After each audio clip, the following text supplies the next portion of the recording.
아침의 시작을 알리는 글로벌 주식 라이브 월스트리트 모닝 브리핑. 5월 3일 화요일 순서 시작하겠습니다. 네, 안녕하세요. 여도은입니다. 안녕하십니까?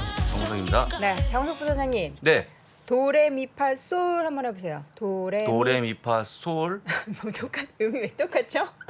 아, 그 차이점을 네. 요구하신 겁니까? 아니. 제가 음치라는 거를 이번에 아니 또. 그게 아니고 제가 이제 좀 밝게 네, 네. 시작해 보려고 월스트리트 모닝 브리핑 하시는데 우리 부사장님이 제가 소울 정도로 했는데 도로 확 떨어져가지고 그렇군요. 5월 3일 화요일 순서 이렇게 하셔서 좀 어. 업 시켜드리려고. 업 시켜주시려고요? 예, 근데 도레미파솔을 시켰더니 똑같네요. 제가 음치라서 할 수 없습니다. 네. 똑같습니다. 밝게 좀 오늘 시작을 알겠습니다. 해보고 싶어요. 물론 뭐 이 하루의 반등이 무슨 의미가 있겠냐라고 푸념을 늘어놓으시는 분들도 계시겠지만 그래도 네, 올라서 좋은 거고요. 다행이고 네, 오는 게 좋은 거고. 어렵니까.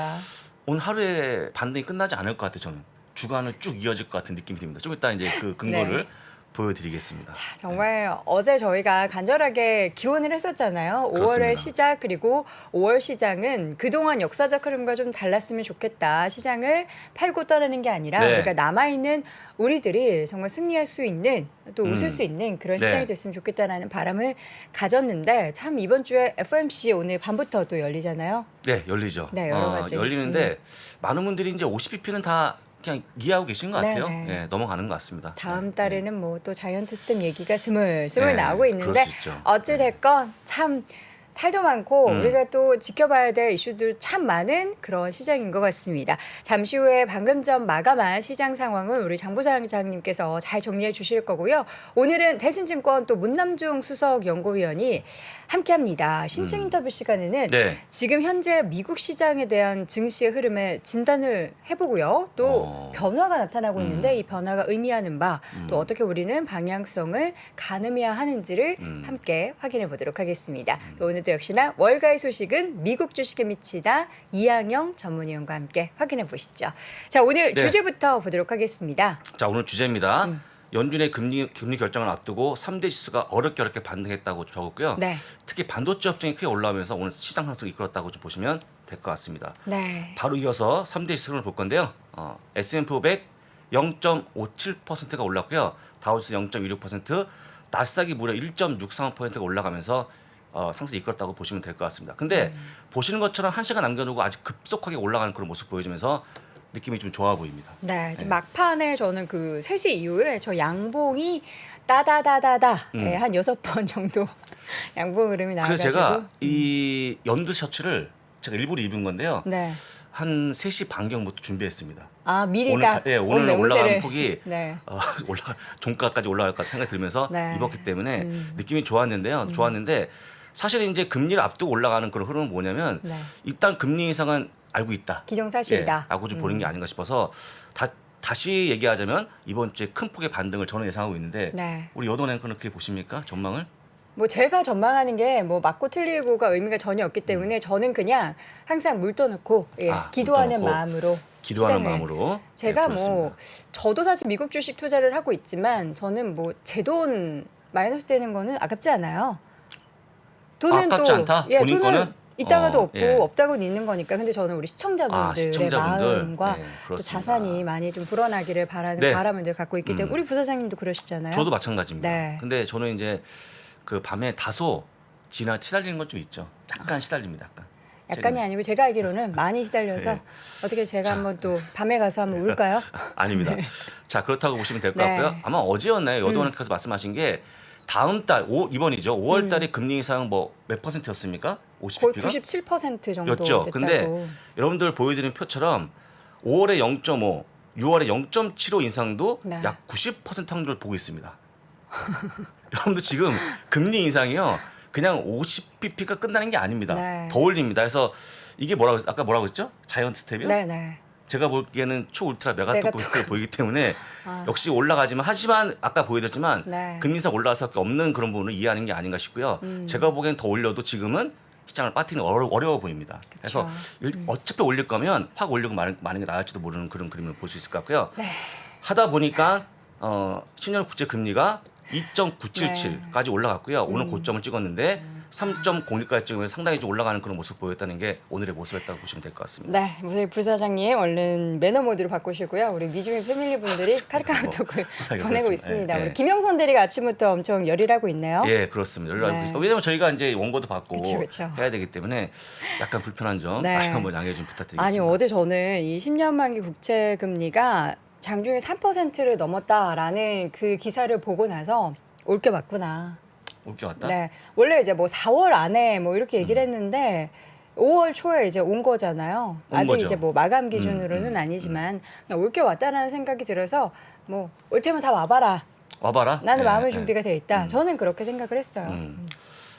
저도 거기 동의합니다. 네. 동의하고 한번 여러분들 한번 기억을 더듬어 볼 건데 3월 14일 돌아가 보겠습니다. 3월 14일 네. 돌아가서 보시게 되면 우리는 기억한다는 거죠. 3월달 금리 인사 했던 주간입니다. 주간 그쵸. 보시면 3월 14일부터 18일까지 모습인데 그때 이렇게 올랐습니다. 주간으로 보게 되면 다우지수가 5.5%, S&P 6.2%, 나스닥이 무려 8.2가 올라가면서 하락폭의 반을 메꾸고 있는 그런 모습 보였거든요. 일주일 동안에 이번에 그런 모습이 안 보인다는 보장이 있겠습니까?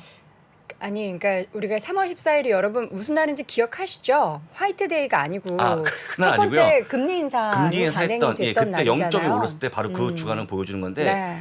그때 여러분도 아시겠지만 얼마나 떨었습니까? 그런데 그쵸. 오히려 올라가는 그런 모습 보였기 때문에 제가 보기에는 0.5, 0.7을 올린다 한들 시장이 올라갈 것이다라고 좀 보고 있습니다. 이미 그리고 4월 시장이 워낙에 선반영됐다라는 부분들이 많이 언급이 되고 있기 때문에 이번 FOMC 금리 결정 이후에 오히려 시장은 반등할 것이다에 좀 무게가 집중이 되고 있는데 여기에서 갑자기 또 이제 6월에 FOMC 회의에 0.75% 자이언트 스텝이 왔단 말이죠. 과연 지금의 선반영을 털어내고 올라갈 것인지 그 후에 6월에 금리 인상 0.75%포인트가 다시 또 5월 증시에 반영이 될 것인지 정말 옥신각신할 것 같아요. 저는 개인적으로 우리가 제임스 블라드라든지 제레미 시게우스라든지 또 노무라에서 이미 0.7을 많이 얘기했습니다. 네. 저희 기회다가 많이 얘기했기 때문에 제가 볼 때 0.7을 올려도 저는 장 올리는 거에 거의 뭐 변함이 없을 거다라고 보고 있으니까요.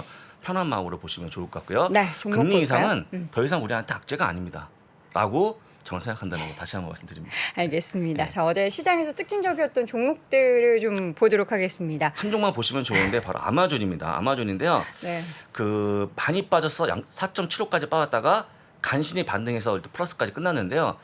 진짜 전먹트 힘을 쥐어짜면서 겨우겨우 올라오는 그런 모습 보였습니다. 얼마나 힘들겠습니까? 해서 어제 올라왔던 그림을 보여주는 거라서 진짜 이렇게 올라오기 힘듭니까? 근데 네. 어쨌거나 아마존이 반등에 성공하면서 뭔가 좀 느낌이 좋고요.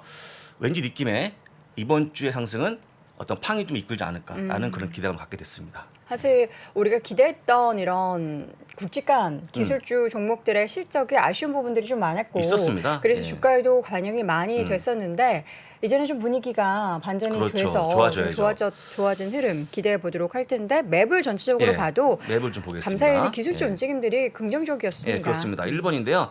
반도체 업종이 오랜만에 힘을 쓰는 그런 모습 보여주면서 대체로 기업들이 한 5% 이상 올라가는 그런 모습 보였습니다. 엔비디아가 5.32%가 올라가는 상황이었고요. 옆에 있는 애플이 조금 못 갔는데 네. 이게 이제 유럽에서 다시 한번 반독점 관련해서 규제에 대한 우려가 커지다 보니까 주가가 조금 덜 갔다는 거 보여드리고요. 2번 아마존 올라왔습니다. 테슬라 또 크게 올라가는 그런 모습 보였는데요. 네. 3.7%가 올라가면서 우리 주주분들 다시 한번 축하드립니다. GM과 포드도 올랐네요. 예, 같이 올라가는 그런 요즘에 네. 같이 움직입니다. 같이 덩어리가 돼갖고 해서 자동차들이? 같이 움직이니까 편하게 좀 보시면 좋을 것 네. 같고 사이에 껴있는 거 FB 한번 보시면 좋은데요. 메타 플랫폼이 어제 5%가 반등하면서 야 이제는 저점이 왔다. 이제는 바닥이 왔다라는 것들을 보여주는 게 아닌가 싶어서 보여드렸습니다. 아니 메타 플랫폼스는 저 티커 언제 바꾸는 겁니까? 이게 말이죠. 그거 샀다고 들었는데. 예, 그런데 아직까지 안 바뀌고 있어갖고 네. 제가 볼 때는요. 바꾸면 네. 바꾸는 순간부터 이 페이스북이 왜 바뀌었는지가 다시 한번 또 우리가 화제가 되면서 좋은 일이 아니지 않습니까? 해서 조금 더 미루고 있는 것 같은데 시점을 좀 보겠죠. 네. 자기가 좋아할 때 바꾸지 않을까 싶으니까 참고해서 보시면 좋을 것 같고요. 네, 3번 부동산 업종인데 여러분들 아시는 리츠 업종입니다. 리츠가 보통 여러분들 돈을 모아서 투자하는 부동산에 투자하는 그런 업체가 많이 모여 있는데 실제 반 정도가 어떤 대출을 받다 보니까 금리 인상 올라가는 구간에서 상당히 부침이 심하다는 거 보시면 좋을 것 같고요. 네. 지금 8일 연속 빠지는 그런 모습을 보여주면서 굉장히 부침이 심하다는 거 다시 한번 강조합니다. 네. 부동산 관련해서 참 우리가 시장에서도 많이 월가에서도 예측했던 부분들이 있는데 그게 약간 미국의 금리 인상과 맞물려서 좀 방향이 달라지는 것 같아요. 너무 가파르다 보니까 음. 지금 주가 많이 빠지고 있는데요. 여러분들이 이제 돈을 빌리면 지금 굉장히 비용이 부담스럽지 않습니까? 네. 그런 부분이 반영되고 있다고 좀 보시면 될 것 같고요. 오늘 장 끝나고 나온 실적 하나가 있는데 기업이 네. 있는데 제가 이 기업을 뭐 굳이 설명드린 이유는 큰 기업이 아니도 불구하고 약간의 시장의 지금 분위기를 보여주는 그림이라서 보여드립니다. 뭐죠? 체그라는 기업인데 체그가 뭐냐면요. 온라인 교육 업체입니다. 아, 왜 온라인 이렇게 많이 교육 업체. 하락했죠? 왜냐하면 이게 사실은 이제 그 팬데믹 때 많이 올라갔다가 온라인. 지금 110달러까지 갔다가 저점이 24달러를 보여주고 있는데 오늘 또 빠져갖고 거의 18달러까지 내려온 그런 모습이거든요. 아, 오프라인이 네. 아니고 온라인이기 온라인도 때문에. 온라인. 아시겠지만 지금 리오픈이 가까운 시기에서 네. 온라인에 대한 이런 가능성이 커질까 보는 분이 계실까 싶고요. 그 다음에 한번 서베이했더니 많은 학생들이 온라인 싫다. 난 직접 가 선생님 얼굴 보고 싶다 한 네. 거죠. 하다 보니까 지금 전망이 많이 내리면서 4년 만에 주가 가장 낮게 내려오는 그런 모습 보였다. 쉽게 얘기해서 지금은 역시 리오픈이 가까운 시기니까요. 이런 기업들 한번 조심해서 보시면 좋을 것 같습니다. 네. 네. 저도 우리 시청자분들하고 사실 뭐 온라인으로 세미나 하시고 뭐 그런 했죠. 것들을 쭉 했잖아요. 네. 오프라인으로 좀 만났으면 좋겠어요. 올해 좀 계획을 한번 세워보시는 거 저는 어때요? 가을쯤에 잡고 있습니다. 가을쯤? 제가 이제 원래 오프라인형 인간이잖아요. 그죠, 오프라인에서 더 네, 강하시죠. 그렇죠. 그래서 제가 이제 딱 하면 참여하신 분의 거의 절반은 선물 다 받습니다. 저한테. 지금 안 되기 때문에 아쉬운데 올 가을에 네. 한번 추석 때쯤에 한번 기대하시면 좋을 것 같고요. 반드시 오프라인 세미나 한번 해보겠습니다. 이 CHGG 체그라는 기업의 네. 실적과 또 주가의 움직임이 어떻게 보면 이제 리오프닝 관련한 시장의 현실을 확연하게 보여주는 그런 그렇죠. 움직임이다. 만약에 이런 게 주가 빠지면 주문 덩달아 빠집니다. 왜냐면 요때 쓰이는 게 바로 준 비료기 때문에 네. 그러니까 여러 관련 기업들 다 묶여갖고 빠지는 폭이 크다고 좀 보시면 될 것 같고요. 아까 얘기했지만 지금은 오히려 여행 관련주에 관심 갖는 게 더 나아 보입니다. 사실 우리나라도 그렇고 이제 미국은 이미 우리나라보다 조금 더 빨리 리오프닝이 돼서 여행도 재개가 되고 했지만 얼마 전에 이제 지인이 뉴욕으로 여행을 갔더라고요. 엊그저께. 아 뉴욕입니까? 근데 아주 풀벅이고 비행기가 꽉꽉 찼다고 합니다. 우리나라에서 뉴욕으로 가는 비행기도. 정말 이제 다들 여행을 가시는 것 같아서 진짜 다음 분기에 이제 실적 발표되는 관련된 기업들의 실적이 저는 엄청 기대가 되더라고요. 입속으로 가시면 될 것 같은데 어떻게? 입속이 없어요. 없습니다. 기차가 아니라서. 그렇습니다. 네, 어쨌든 이렇게 농담이었고요. 전체적으로 리오프닝 관련된 기업들의 모습들이 주가에도 실적에도 드러나고 맞습니다. 있다는 맞아요. 것을 이 네. 체크라는 기업을 통해서 확인을 해봤습니다. 자, 이렇게 해서 방금 전 마감했었던 뉴욕 시장 분위기 쭉 확인해봤고요. 잠시 후에는 대신증권 문남중 수석연구위원과 함께 다시 돌아오겠습니다.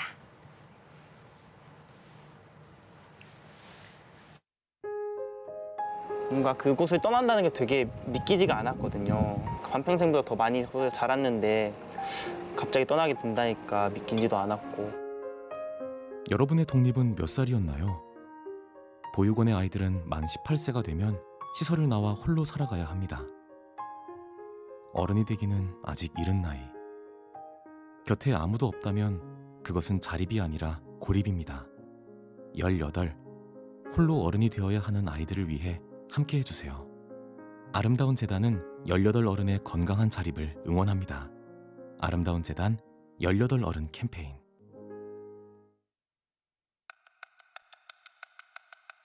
평균세가 이제 끝났어요. 그것도 땅, 돈, 힘입니다. 그동안 거의 경제를 중심으로 세상 분석을 해왔다. 경제라는 이론과 그물망을 가지고 설명하던 3, 40년은 지났다는 얘기입니다. 또 다른 것들이 필요한데 정치 경제, 지정학, 그와 함께 정치 철학. 블랙스완입니다. 뭐 이런 얘기를 많이 하잖아요. 네. 회색 코뿔소가 예상할 수 있는 위험인데 방심하다가 그러니까 우리가 걸리면 인지는 충분히 할 수 있는데 그렇지.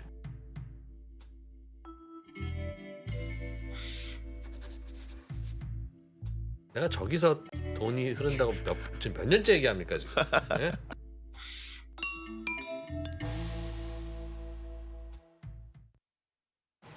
우리가 미국 시장이 엄청나게 화랑이었던 것을 사실 최근 몇 년 사이에 경험을 했었잖아요. 경험했죠. 정말 뭐만 샀다 하면은 주식이 오르고 시장이 올라서 그래서 우리 이제 한국 주식 투자 왜 하냐, 미국으로 가자, 막 이런 댓글이 너무나 많았던 시기가 있었는데 저는 그걸 보면서도 좀 약간 또 아쉽고 안타까운 그런 생각도 많이 들었고 요즘엔 또 반대잖아요. 그렇죠. 시장 투자를 전체적으로 왜 하냐 이런 댓글도 보여서 정말 우리가 돈이 흐르는 곳은 미국 시장 내에서 어디일까 지금 시장의 변화가 어떻게 나타나고 그래요. 있는 걸까 궁금하시죠? 궁금합니다. 그래서 이분을 제가 오셨습니까? 모셔보도록 아, 하겠습니다. 네. 대신증권 문남중 수석 연구위원 함께합니다. 문수석님 어서 오세요. 어서 오십시오. 네. 아유. 자, 미국 시장의 돈이 어디로 흘러가고 있는지가 참 궁금한데 그러려면은 미국의 현재 시장 상황을 진단해 볼 필요가 있을 것 같아요. 어떻습니까? 아마 지난주 금요일 미국장을 보셨으면 네. 아마 고민이 많이 드셨을 거예요. 그쵸. 네. 어떤 분들은 앞으로 시장이 좋아질 거다. 또 어떤 분들은 앞으로 좀 시장이 불안할 수 있다. 이런 의견들이 많이 팽배한 상황이었기 때문에 사실 이번 주 미국 증시 흐름이 상당히 중요했던 것 같아요. 근데 다행히도 지난주 금요일 날 큰 폭으로 하락하고 나서 전일 밤 다행히 올라와줬잖아요. 네. 그래서 저는 이제 희망의 가닥을 좀 가지고 있다는 얘기 좀 드리고 싶어요. 음. 사실 나스닥 지수를 놓고 본다고 하면 사실 조정장일 때는 기술적인 분석도 의미가 있긴 있어요. 지난주 금요일 나스닥 지수 흐름을 보면 직전 저점을 깼잖아요. 깼습니다. 예. 결국 이 주봉과 올봉으로 보면 추세적으로 좀 더 하락할 수 있는 가능성을 높인 부분들은 분명히 있어요. 그래서 이제 제가 이번 주 두 가지의 조건을 좀 가늠하면서 미국 증시에 대한 어떤 결론을 내리기는데 잣대로 쓰면 좋겠다는 생각을 좀 했었거든요. 첫 번째는 S&P 500 지수와 다우 지수가 그래도 직전 저점을 깨진 않았거든요. 그거를 지켜주는지 그 여부 하나하고 두 번째는 29일 날 이제 미국의 근원 PCE 이게 전년 동월 대비 또 전월 대비로 놓고 본다고 하면 예상치에 부합하는 숫자가 나왔죠. 결국 전월치보다는 낮아졌다는 겁니다. 예, 떨어졌죠. 그래서 이번 주 혹시 이 지표를 보고 물가 통제에 대한 가능성, 그러니까 물가가 고점을 통과했다는 시장 해석이 좀 커질 수 있는지 이 두 가지 조합을 놓고 봤을 때 이 두 가지 조합이 확인된다고 하면 미국 증시는 다시 반등할 수 있는 확률이 높아진다고 그렇게 좀 보고 있는 거고 이 두 가지 중에 한 가지 조건만 충족을 하더라도 일단 앞으로는 미국 증시가 상승과 하락을 번갈아 하는 행보장이 이어질 가능성이 높아질 수 있다. 이제 이렇게 좀 결론을 내리고 있는데 네. 일단 분위기로서는 두 가지 조합을 좀 충족하면서 좀 미국 증시가 그래도 반등할 수 있는 기회를 삼을 수 있다고 좀 보고 있는데 저는 5월 FMC가 끝나면 지난 3월 FMC처럼 증시가 불확실성 해소로 인식하면서 상승하는 데 좀 영향을 줄 걸로 좀 보고 있기 때문에 네. 좀 긍정적인 시각으로 이번 주 증시를 좀 보고 있는 상황입니다. 네. 지난번에 저희 우리 장 부사장님이 잠깐 자리를 비우셨을 때 저희 문 수석님을 한번 모셨었어요. 네. 근데 이제 그때는 저희가 전체적으로 시장 상황을 봤을 때 이제 기술주 이런 굵직한 종목들을 모아갈 수 있는 시기다 이런 발언을 좀 해주셨는데 기술주들이 4월 말까지 좀 큰 폭으로 하락하면서 지금 그럼 저점이라서 지금 사야 되나? 지금인가? 하면서도 걱정이 되는 마음들이 네. 다들 내심 있었을 네. 거란 말이죠. 그 기술주의 4월 말까지 하락을 어떻게 좀 보고 계셨는지. 그래서 사실 오늘 출연할 때도 시작할 때 네. 제가 항상 거듭하는 얘기인데 농부의 마음으로 올해는 농부. 주식 투자를 해야 된다는 얘기 드리고 있어요. 그래서 3월 FMC가 주식 씨앗을 뿌렸고 네. 지금 여름이라고 할 수 있는 인고의 시간 지금 잘 견디고 있는 상황인 것 같아요. 그래서 지금은 사실 가지고 있는 주식을 팔기보다는 주식 고가는 채우는 게 맞아요. 네. 오히려 이제 역발상의 관점에서 사실 주식 투자는 큰 폭으로 떨어졌을 때 사는 게 맞거든요. 그래서 아마 이 시기 때 주식 고간 잘 비축해 놓으시면 아마 하반기 때 저는 이제 3분기 이후로 놓고 보고 있는데 수학의 기쁨을 분명히 맞으실 수 있다고 생각을 하고 있기 때문에 기술주를 바라보는 시각도 동일합니다. 지금이 가장 연간으로 놓고 본다고 하면 가장 싸게 살 수 있는 시점인 것 같아서 저는 좀 사야 된다는 쪽에 있는 거고요. 최근에 이제 미국 기술주의 주가가 차별화가 많이 나타나고 있는 부분들이 있죠. 1분기 실적 결과를 놓고 사실 주가 차별화가 나타나고 있는데 저는 좀 이런 해석을 좀 한번 해봐요. 그러니까 지금 뭐 글로벌 증시도 그렇고 기술주의 변동성이 커졌던 이유들은 이 코로나19에서 지금 벗어나고 있는 상황이잖아요. 결국 기술주들도 보면 코로나 이전으로 돌아가는 일상, 그러니까 이제 탈코로나 시대를 맞이하게 되면 그때 성장할 수 있는 기업들에 대한 옥석 가리기가 지금 현재 진행되고 있다고 저는 생각을 해요. 실적이란 잣대를 놓고 본다고 하면 예를 들자면 뭐 마이크로소프트, 메타 플랫폼스는 실적이 좀 그래도 괜찮게 나왔었는데 사실 구글을 포함한 알파벳, 넷플릭스 이런 기업들은 사실 실적이 부진했거든요. 맞아요. 근데 잘 생각을 해보면 결국에는 코로나19가 발생하면서 가장 수혜를 받았던 사업 모델을 가지고 있는 업체들이라는 거를 우리가 공통점으로 좀 알 수가 있습니다. 결국 코로나19 이전으로 일상으로 돌아가게 된다고 하면 사실 그동안 코로나19로 수혜를 받았던 미국 기술주들은 주가가 좀 부진할 수 있다는 거죠. 왜냐하면 수혜가 좀 줄어들 수 있는 부분도 분명히 있거든요. 코로나19가 발생한 게 비대면 산업을 개화시킨 데는 분명히 긍정적인 역할을 해줬지만 반대로 이제 탈코로나 시대가 가까워지면 사실 그 관련된 기업들의 성장 속도가 둔화될 수밖에 없잖아요. 그렇죠. 그렇기 때문에 저는 사실 이제 알파벳 그리고 넷플릭스 뭐 이런 기업들이 좀 1분기 실적을 잣대로 해가지고 좀 부진하지 않았나 생각을 좀 해보고 있는데 일단 일시적이라 생각을 해요. 왜냐하면 저는 이제 이 미국 기술주를 바라볼 때 중장기적인 시각으로 좀 많이 바라보는 편인데 저는 디지털화라는 시대 흐름을 꼭 읽으셔야 된다고 생각을 하고 있습니다. 디지털화. 예. 아마 이제 차트를 한번 네. 오늘 네. 준비를 했는데 아마 지금 화면에 네. 보여드리는 이 차트는 미국의 총요소 생산성과 나스닥 지수를 같이 그려놓은 거죠. 이게 1985년도 이후. 생산성이 뭔가요? 예. 총요소 생산성이라는 거는 우리가 보통 이제 생산의 효율을 나타내는 지표. 효율. 예. 근데 이제 보통 우리가 이제 노동 생산성 네. 그리고 이제 근로자의 업무 수준 그리고 자본 투자 금액 그리고 기술도까지 포함하는 전반적인 생산성을 가늠하는데 주로 활용되는 지표예요. 근데 이제 제가 이 생산성 지표를 보여드리는 이유는 이 생산성을 미국의 빅테크 기업들이 만들어 왔다는 거죠. 그러니까 1985년도 이후 지금 수치를 보고 계시는데 생산성이 올라갈 때 나스닥 지수도 같이 올라가는 모습들이 나타나잖아요. 그러니까 1980년도 때부터 보면 미국의 경제 성장은 이 디지털 경제가 육성되면서 경제 성장을 뒷받침했던 부분들이 있고 인터넷 플랫폼 기업들이 디지털 혁신을 이뤄가면서 중장기적인 경제의 성장의 원천을 만들어 왔던 겁니다. 그래서 저는 이러한 패턴들이 크게 벗어나지 않을 걸로 좀 보고 있기 때문에 지금 현재 미국 나스닥 관련된 빅테크 기업들 주가는 많이 떨어졌지만 앞으로 이 디지털화라는 시대상을 읽어본다고 하면 여전히 빅테크주를 좀 투자를 해야 된다는 생각을 좀 하고 있는 거고요. 제가 다음 또 하나 준비한 차트가 있는데 네. 이거는 지금 MS, 애플, 알파벳 그리고 아마존, 테슬라 매출액과 영업이익 그리고 기업들의 주가를 같이 그려놓은 거예요. 근데 2021년 이전을 한번 봐보면 매출액과 영업이익이 상승하잖아요. 올라가잖아요. 당연히 주가도 올라가는 모습들이 5개 기업 모두 나타납니다. 네. 그래서 22년, 23년 이게 실적 추정치인데 매출액과 영업이익이 계속 올라가요. 이 얘기는 뭐냐면 그동안 빅테크 기업들의 주가는 실적이 상응하는 주가 흐름을 보여왔다는 거예요. 근데 2022년 올해 내년에도 실적 개선은 계속 지속되기 때문에 당연히 빅테크 기업들 주가는 계속 올라갈 수밖에 없습니다. 네. 참고로 지금 보시는 화면에 이 아래 맨 오른쪽에 보시면 MS, 애플, 알파벳, 아마존, 테슬라의 영업이익률을 제가 가지고 온 건데 사실 아마존은 전자상거래 업체이기 때문에 영업이익률이 낮아요. 5%대밖에 안 돼요. 근데 이제 MS와 애플, 알파벳은 영업이익률이 20% 이상입니다. 특히 지금 MS 같은 경우에는 40%를 넘어가는 상황이에요. 그러니까 돈을 너무 잘 보고 있다는 겁니다. 그래서 이런 흐름들을 놓고 본다고 하면 미국 빅테크주에 대한 희망에 대해서는 여전히 갖고 있으셔야 돼요. 그래서 저는 지금 현재 이 미국 빅테크들 주가 하락을 대해서 좀 투자 기회로 삼아야 된다는 얘기를 좀 많이 드리고 있는 편이에요. 네.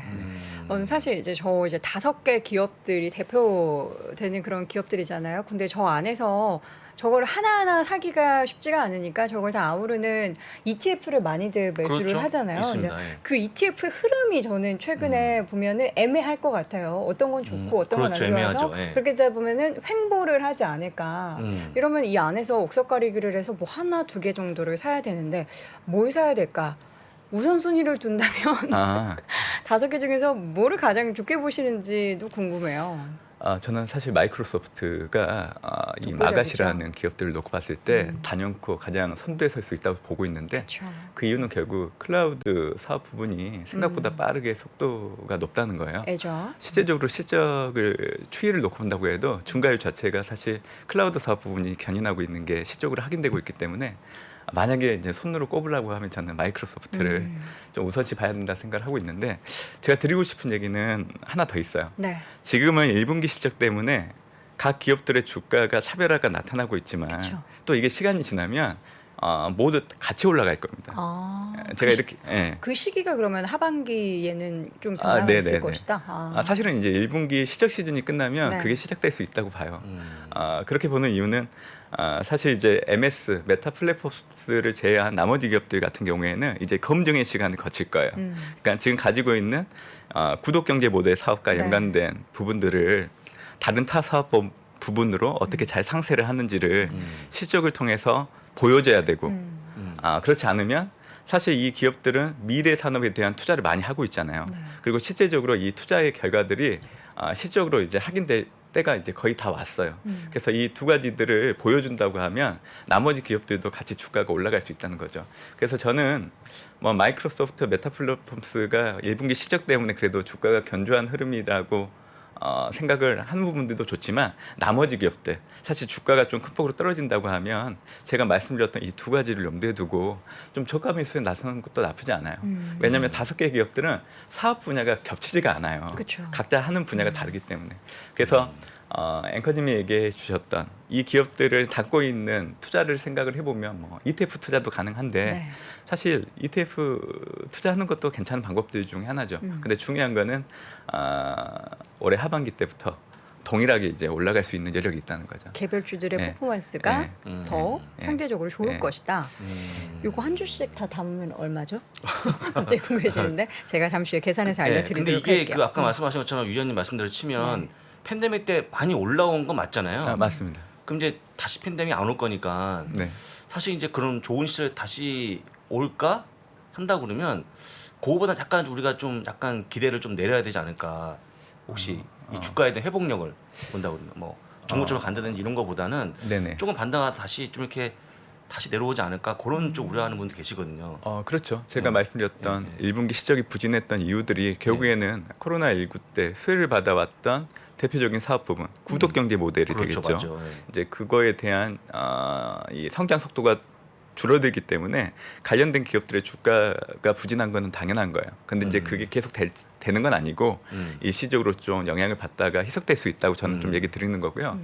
제가 이제 기술주를 좋게 보는 이유로 이제 디지털하라는 시대적 흐름을 가지고 좀 얘기도 드렸던 부분들이 있지만 2008년도 금융위기를 겪고 나서 미국 정부는 디지털 경제를 육성하기 위한 정책에 상당히 공을 들이게 됩니다. 그리고 실질적으로 이 길을 탈출하는데 미국의 빅테크 기업들이 기여를 크게 했었고 코로나19 이후에도 미국은 위기 극복을 위한 방안으로 디지털 경제를 육성하기 위한 정책들을 상당히 공을 많이 들이죠. 그 2008년도에 위기가 발생했을 때 이 경제를 성장하는데 대표적인 기업들이 지금의 마가시라고 보시면 될 것 같고요.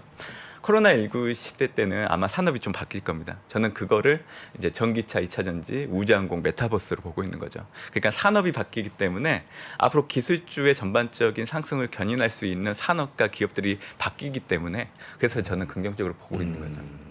팬데믹이 엔데믹이 돼도 디지털화 되고 있는 산업 구조 속에서 또 다른 네. 모멘텀을 가질 수 있는 네네. 기업들은 역시나 마가시다. 그렇죠. 알겠습니다. 정리해 보도록 했고요. 새로운 변화가 지금 뭐 여러 가지 뭐 산업 분야에서도 그렇지만 전체 시장에서도 금융 시장에서도 나타나고 있습니다. 어떤 변화에 좀 주목을 해야 되나요?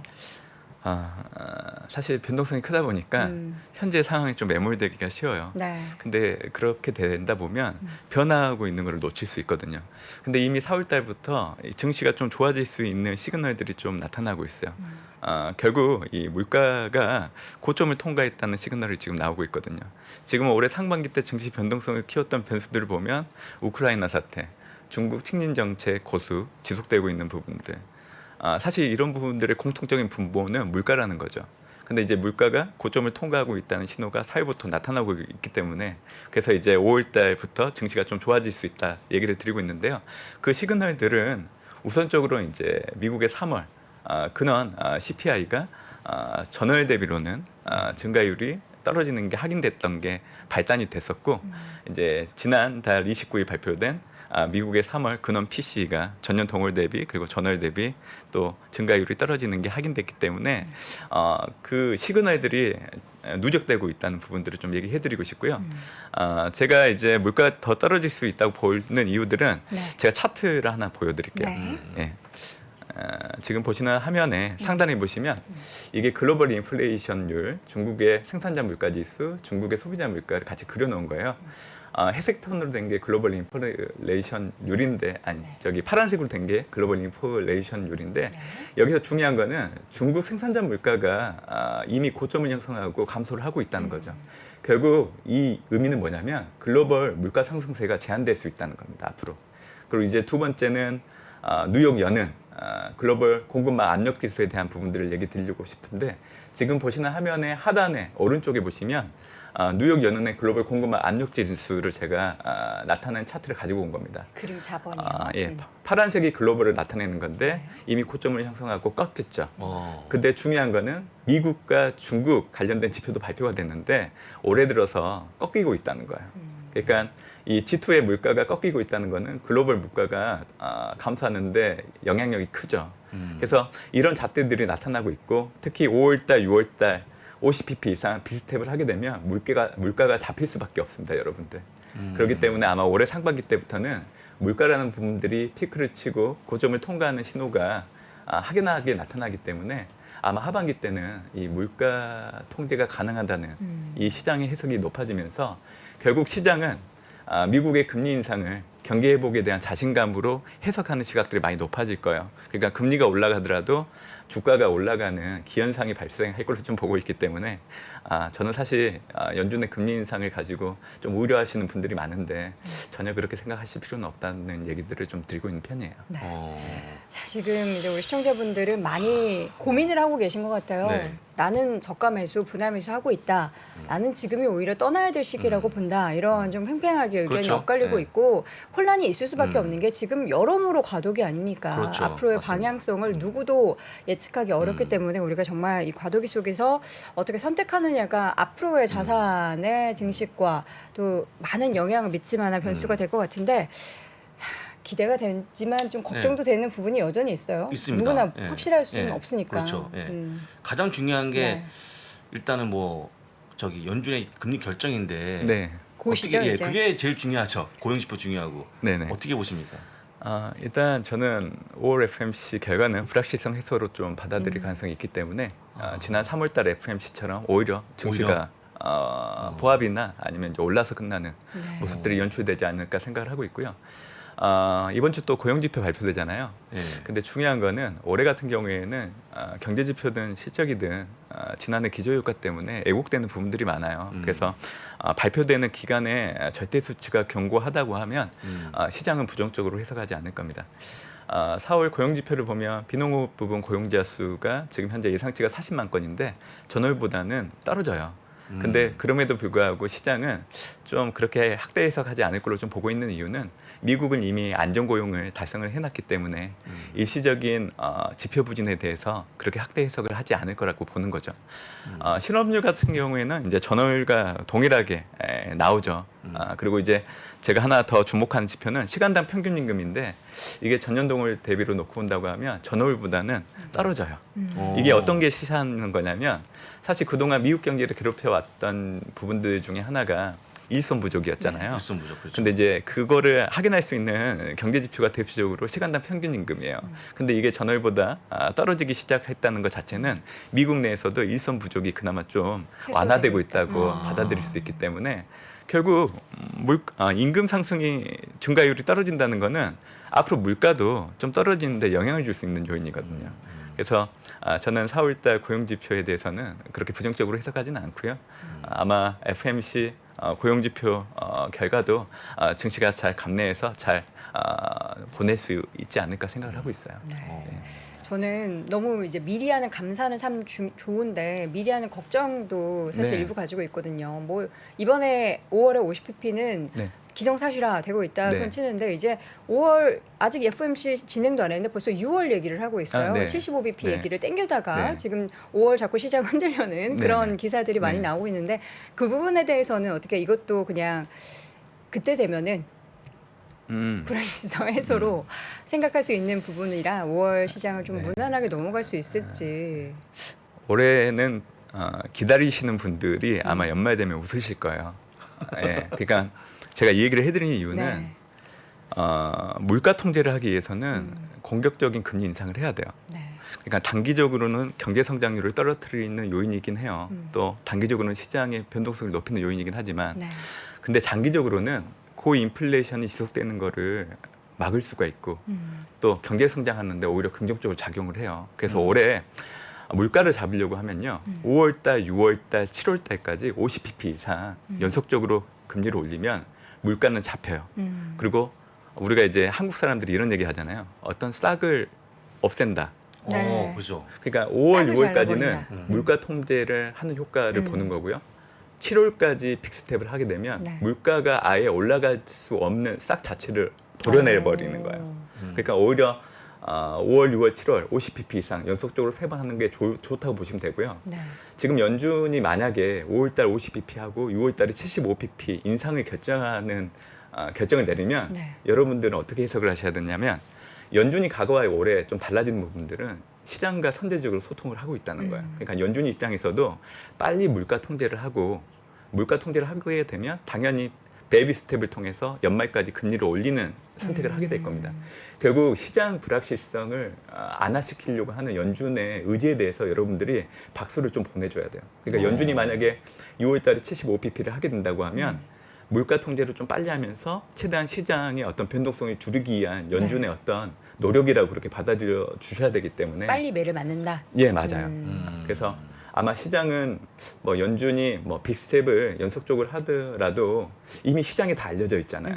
올해 3월 FOMC를 보시면 금리 인상하는 거를 먼저 알려줬고 또 0.25%포인트 한다고 알려줬어요.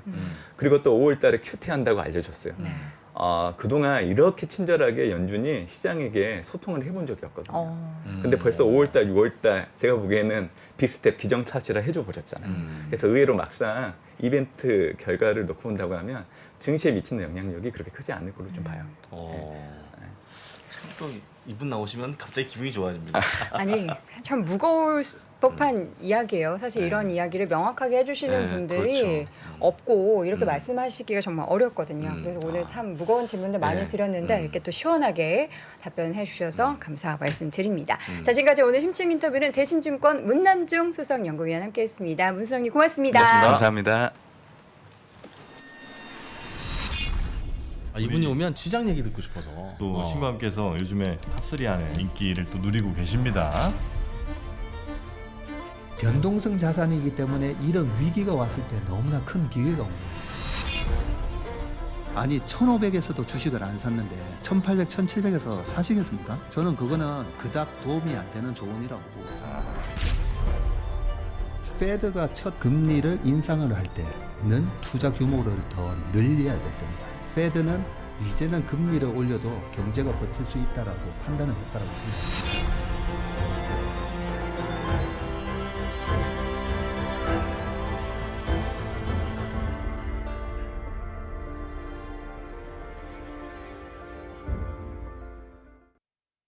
네, 월스트리트 모닝 브리핑 함께하고 있습니다. 이번에는 미국 주식에 비치다 이항영 전문위원 함께합니다. 위원님 어서 오세요. 네, 안녕하세요. 네, 안녕하십니까. 반갑습니다. 네.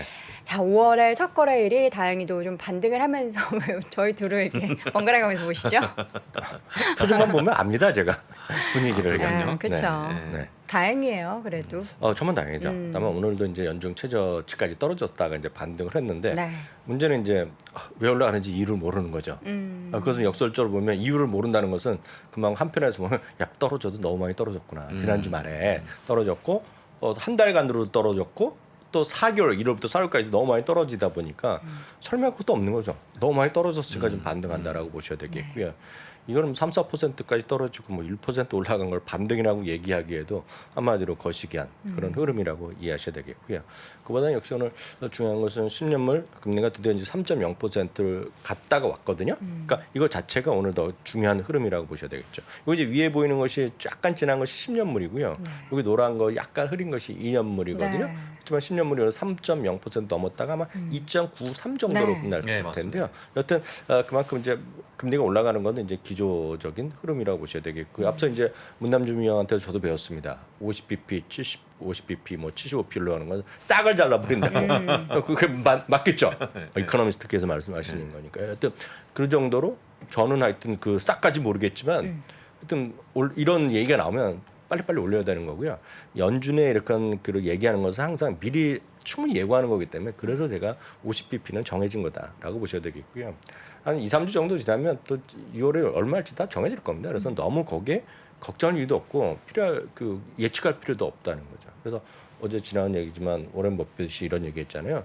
인플레이션 몇 % 되는 거 물어볼 필요도 없고 아는 것 자체가 얘기하는 것 자체가 어리석은 일이다. 아무도 모른다는 얘기죠. 그래서 그만큼 그거보다는 늘 말씀드리면 본질은 뭡니까? 숫자에 집중하시면서 단기간에 주가를 못 쫓아갈 수 있죠. 숫자에. 그렇지만 언젠가 주식은 숫자에 쫓아가더라는 그런 믿음만 갖고 계시면 좀 올라갈 것 같은 주식, 내려갈 것 같은 주식에 대한 판단을 하시면 되겠죠. 지금 미국 달러가 저는 제일 걱정이 되는데 이건 진짜 미치고 팔짝 들 노릇이죠. 왜냐하면 진정이 안 돼요. 진정이 안 되죠. 이거 진정이 안 되는 가장 큰 요인은 물론 전쟁도 있지만 제가 이제 이건 내피셜로 제가 생각하는 것은 중요한 역할을 했던 거가 이런 어려울 때마다 안전자산의 역할을 했던 일본이 꼬꾸라진 겁니다. 지금요. 그게 핵심이라고 보고 있고요. 일본에 대한 희망이 지금 약간 거의 없잖아요. 그래서 한번 제가 말씀드렸나요? 지금 그 유튜버나 이런 데 보면 이런 거 많이 있었잖아요. 동남아 아니면 남미 이런 데서 뭐 한 달 살기 이런 거 많았었는데 요즘 보세요. 일본 어디 가서 한 달 살기 이런 게 많아요. 그렇지? 일본의 워낙 엔화가 많이 떨어져서 네, 그 지금 유명한 유튜버도 몇 명 있는데 네. 제가 자주 보는 유튜버가 있는데 진짜 싸도 너무 쌉니다 지금요. 오키나와 이런 데 가요. 그런데 보면 일본이 지금 심각한 수준이 와 있는 거죠. 근데 그건 뭐 우리가 단기적으로 해결할 거 없는 거가 되겠고 우리 입장에서 보면 달러가 1달러 갖고 원화가 지금 1,269원, 70원 막 가고 있으면서 이게 리만 사태 이후 최고로 가고 있단 말이죠. 그 원화가 그만큼 약해지고 있다는 것 자체는 우리나라뿐만 아니라 다른 모든 나라 입장에서 같은 거지만 이게 이렇게 올라가서는 절대로 좋을 수 없다라고 보셔야 되겠고요. 나중에 기회 되면 또 오늘 시간이 안 돼서 못 보르지만 기회 되면 또 오늘 주말 라이브 오늘 뭡니까 외전 시간에 시간 내면 좀 말씀드릴 텐데 이게 뭐로 영향을 미쳤는지 딱 떨어진 그림들이 있어요. 뭐를 보셔야 되냐면 S&P 500 기업 중에서요. S&P 500 기업 중에서 해외 매출이 40%라고 제가 말씀드렸잖아요. 전체입니다. 전체요. 전체 S&P 500의 전체 매출 중에 항상 60% 미국 그리고 40% 미국 입장에서 보면 바깥 나라입니다. 미국 입장에서 보면 인터내셔널이 40%거든요. 근데 이번에 보면은요 흥미로운 거가 이번 1분기에 이익이 결국 한 10% 정도 늘어날 겁니다. 지금 예측하기는 지금까지 발표된 거는 7% 정도고 레피니티브 기준으로 보면 어쨌건 10% 넘을 거예요. 근데 이걸 다 두 개로 나눕니다. 한번 잘 생각해 보세요. 해외 매출이 50% 넘은 기업 아니면 50%보다 안 되는 기업을 나누면 뭐가 이익이 많이 증가했을 것 같으세요? 해외가 많은 쪽이 증가했겠죠. 여태까지 보면 그래. 여태 보면 이렇게 상내죠. 왜냐하면 글로벌 매출이 많고 큰 기업들이 많으니까 당연히 여태까지 보면 상내가 해외 매출이 많은 기업이 워낙 글로벌 기업들이기 때문에 매출도 끌고 이익도 끌고 가는 게 맞았어요. 맞았는데 이번에는 완전히 반대입니다. 지금은 미국 매출이 50% 이내인 기업 있죠. 네. 그런 기업이 한 17% 올라갑니다. 이익이. 그게 뭔지는 한번 잘 생각해 보세요. 대부분이 이제 그게 보면 유틸리티도 있을 것이고 예를 들어서 소재도 있을 것이고 모르겠습니다. 제가 봤을 때는 필수 소비재 이런 것들이 있겠고 레스토랑 하는 비즈니스 이런 거 있겠죠. 그리고 리테일 쪽에 많이 있을 거 아닙니까? 어찌됐건 잘 들으셔야 돼요. 50%가 넘는 기업들의 이익은 한 17%, 18% 늘어났고요. 50%가 넘는 기업들이 있죠. 다들 이해하시잖아요. 큰 기업들은 50% 넘는 기업들은 그러면 1, 2%밖에 안 늘어났을 겁니다. 지금요. 그게 바로 달러의 강세 때문에 나오는 영향인데 지금은 지난 1분기 4분기 실적 발표할 때 어닝 콜 때는 리세션에 대한 얘기를 많이 했는데 지금도 많이 하고 있지만 지금은 달러를 엄청 얘기합니다 사람들이. 한번 말씀드렸잖아요. 구글도 얘기하고 지금 마이크로소프트도 얘기하고 페이스북도 얘기하더라는 거잖아요. 애플도 말은 직접 말은 안 했지만 애플도 결국 그 지금 중국 이런 문제 있고 머리 아프다는 거 딱 그런 얘기잖아요 지금이요. 그래서 그게 우리는 별로 신경 안 쓸 수도 있죠. 우리 일상 생활에서는 별로 상관이 없을 수 있어요.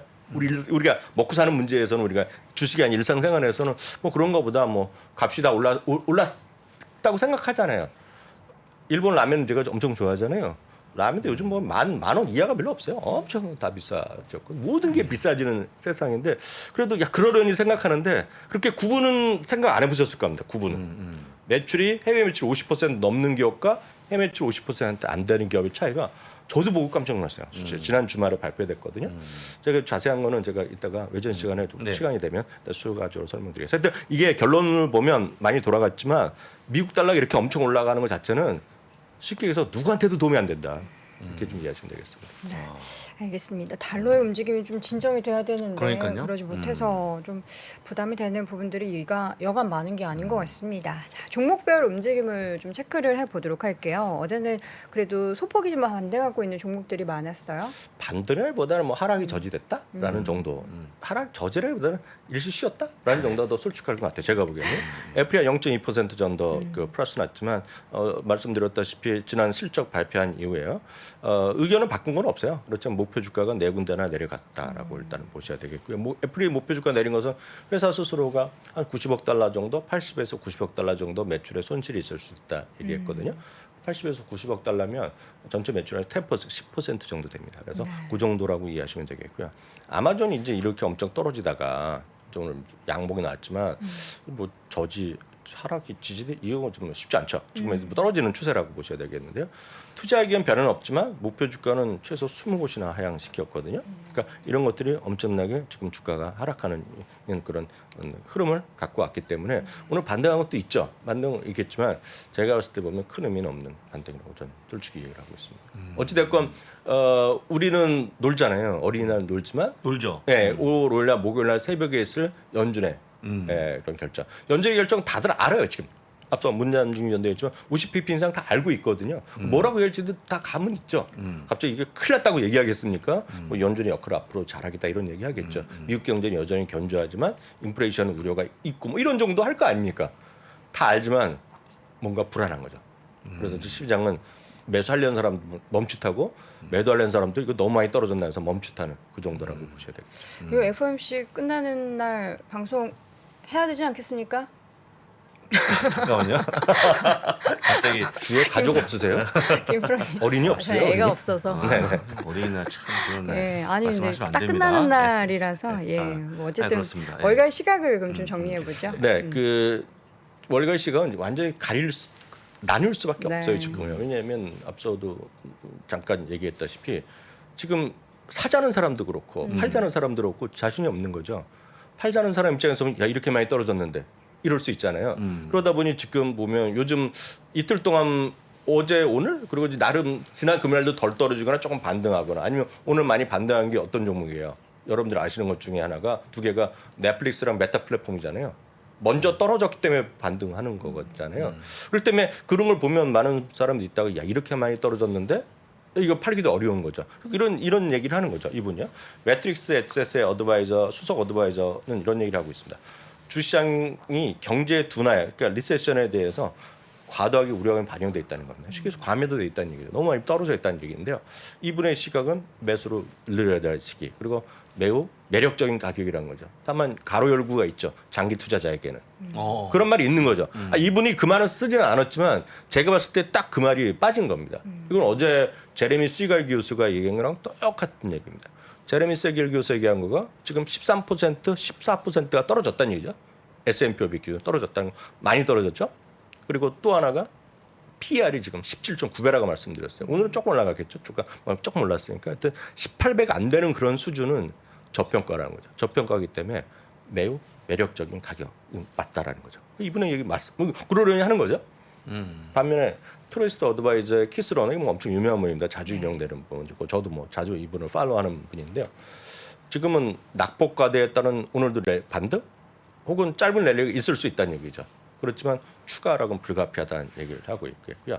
이분의 말을 그대로 제가 얘기하면 상당 기간 바닥 다지는 기간이라고 얘기하고 있지만 이거는 이제 영어식 표현이고 한국말로 하면 추가 하락 없을 수는 있죠. 조금 많이 떨어질 수도 있지만 그다음에 가격 조정 다음에는 불가피하는 게 기간 조정이거든요. 그러니까 지금 가격 다음에 기간은 뭐 교과서적으로 써 있는 겁니다. 그래서 지금은 상당 기간 다지는 기간 쉽게 얘기해서 기간 조정이 필요하다는 시각을 이 사람 갖고 있는 거죠. 히스로는 갖고 있기 때문에 지금 극과 극의 시각이 있을 수밖에 없다라고 보셔야 되겠고요.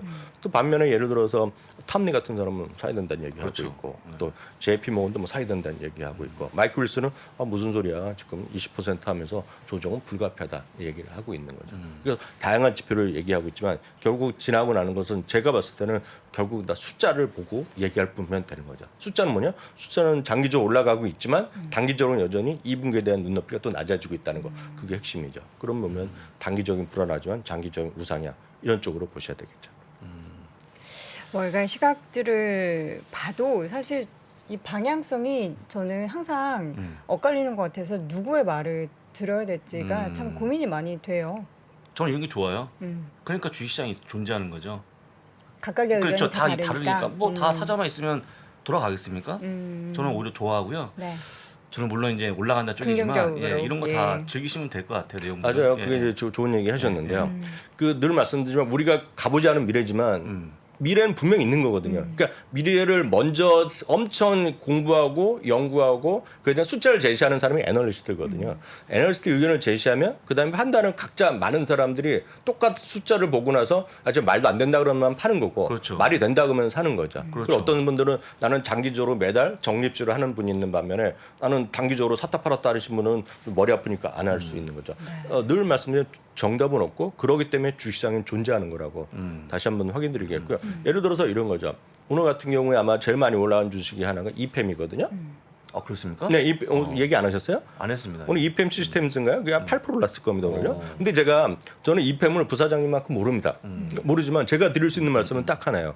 오늘 이팸이요 목표 주가가 약간 내려왔는데 파이퍼 샌들러에서 오늘 레포트를 냈어요. 근데 결론적으로 말씀은 목표 주가 좀 내렸지만 그래봤자 목표 내려봤자 지금 상당히 위에 있는데 그분이 그 애널리스트 한 거가 뭘 했냐면 그동안에 이 이팸스가 하고 있는 각종 프로젝트가 있을 거 아닙니까? 그렇죠. 프로젝트가 있는데 사람들이 지금 문제가 된 거 아니에요 지금은. 우크라이나 러시아에 사람들이 많은데 이 사람들이 일을 못할 거 아닙니까 지금은. 우크라이나에서 지금 일하는 게 제정신이 아니잖아요. 지금 자기 목숨이 왔다 갔다 하고 막 전쟁에 불려가고 러시아도 막 머리 아프고 이런데요.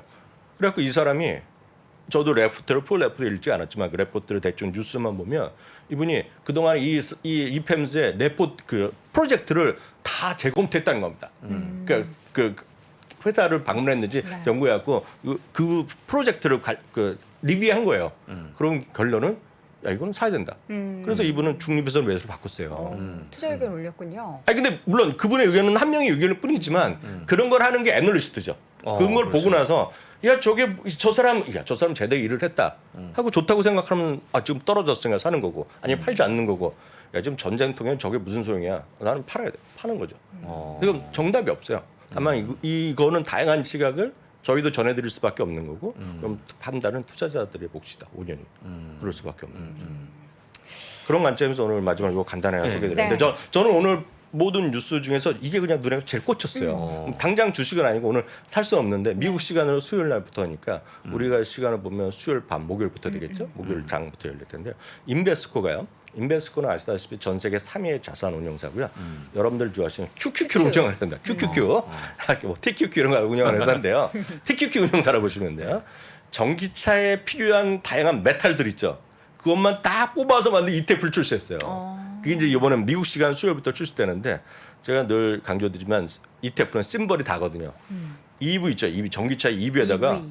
메탈에 MT를 붙였어요. 오, 메탈. 예, 이거는 오롯이 전기차 메탈에만 메탈. 하는데 아시다시피 이 수요가 엄청 늘어나다 보니까 엄청 상품 가격이 올라간 거잖아요. 근데 보시면 아쉽게도 리튬은 포함되지 않았어요 아직요. 리튬이 핵심 중에 핵심인데 포함되지 않았는데 이들의 얘기 따르면 리튬은 ETF에서 아직 하기에는 유동성이 풍족하지 않아갖고 지금은 안 들어갔다는데 나중에 언제라도 넣을 수 있다는데 지금 이 5가지 들어간다. 니켈, 구리, 알루미늄, 코발트, 철강석이고 이 비중이 이렇게 들어갑니다. 그래서 이런 거가 이거는 건데 지금 월가에서 처음에 시작할 때부터 얘네가 5천만 달러가 아마 들어갔을 겁니다. 자기네가 구성을 했을 거고 뭐 돈을 더 할 텐데 지금 미국의 월가의 시각은 돈이 많이 몰릴 것 같답니다. 이쪽에 관심이 많을 것 같아요. 왜냐하면 딱 요게 맞는 전기차에 맞는 다양한 ETF가 있었는데 전기차 소재에 관련된 ETF 처음 나온다고 하거든요. 다음에 이게 기업이 아니라 상품에 하는 거라서 약간 또 리스크긴 하지만 네. 이런 것도 있다는 거 혹시 관심 있으신 분들은 적어두시기 바랍니다. EV MT라는 게 수요일 날 미국 시간 수요일, 한국 시간은 보니까 수요일 밤이겠죠. 그러니까 그때부터 맞죠? 수요일 밤이죠. 네, 네. 맞습니다. 네, 많은 그때부터. 우리 투자자분들이 좋아하시는 또 예, 그러네요. QQQ를 운용하고 있는 인베스코에서 신규로 출시되는 ETF EV 전기차 관련된 메탈의 메탈의 MT EV 관련된. MT입니다. 그래서 자세한 건 아직 뉴스가 잘 여러 번 찾기 쉽지 않을 거예요. 네, 저는 네. 오늘 월스트리트 제목만 딱 보고 나서 그다음 막 찾아낸 거거든요. 뭐 찾아보시면 좀 흥미로울 것 같아요. 네. 오늘 외전 진행하시나요? 오늘 좀 해야 될 것 같아요. 아까 그거 좀 네, 네. 말씀드리도록 예. 하겠습니다. 실적 관련해서. 네, 알겠습니다. 잠시 후 외전에서 미국 주식에 미치다 유튜브 채널에서 만나 뵙도록 하겠고요. 지금까지 미국 주식에 미치다 이항영 전문위원 함께했습니다. 네, 고맙습니다. 감사합니다. 자, 월스트리트 모닝 브리핑 함께했습니다. 제가 이제 5월 5일은 우리나라 휴장이기 때문에 방송을 안 해서, 근데 미국은 중요한 일정 후에 우리가 쉴 수 없지 않느냐라는 발언을 하고 나서 이제 우리 제작진 분들이 제가 끝나고 나가면 저를 많이 원망하실 것 같아가지고 예, 어쨌든 뭐 미국 주식에 미치다 유튜브 채널에서 어떻게 방송하시나요? 방송을요? 잠깐만요. 저라도 할까요? 네. 예, 어쨌든 우리 고민해 중요한 보겠습니다. 이슈가 있기 때문에 네. 좀 많이 고민을 네. 숙고를 네. 해 보시기 바라겠고요. 뭐 제가 결정하는 건 아니니까 네. 부사장님이 결정하시는 네. 거잖아요. 알겠습니다. 예, 좀 부담을 드리도록 하겠습니다. 자, 월스트리트 모닝 브리핑은 이렇게 제가 모든 총대를 다 메고 여러분들의 투자 수익을 위해서 노력하고 있다는 점 예. 알아주시기 바랍니다. 저희는 어김없이 내일도 오전 6시 30분 돌아오겠습니다. 고맙습니다.